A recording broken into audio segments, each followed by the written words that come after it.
Welcome. If you've been thinking about taking a break from Instagram, whether for a short time or just to step back from social media, deactivating your account is a quick way to do it. In this guide, I'll walk you through the latest steps to deactivate your Instagram account in 2025 so you can do it easily without confusion. First, open the Instagram app on your phone and head to your profile page. Once you're there, tap on the 3 horizontal lines in the top right corner of your screen, the menu icon that gives you access to your account settings. From the menu, tap on Account Center.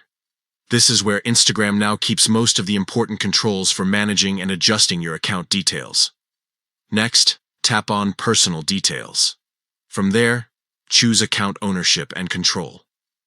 This section helps you manage what happens to your account, including options for deactivation and deletion. Now, select the option labeled Deactivation or Deletion. At this stage, you'll see a list of accounts if you have more than one linked to your account center. Pick the account you want to deactivate, then tap Deactivate Account.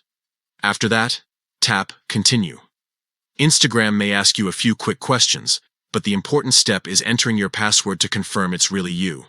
Once you type in your password, go ahead and tap Delete Account to complete the process. Your account will now be deactivated and hidden from others. This means your profile, photos, likes, and comments won't be visible until you log back in. And don't worry, unlike deletion, deactivation is not permanent. You can reactivate your account anytime by simply logging back in with your username and password. So that's it.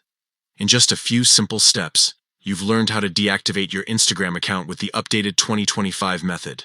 Whether you need a break for a week or just want to pause for a while, this gives you the control to return whenever you're ready. Thanks for watching.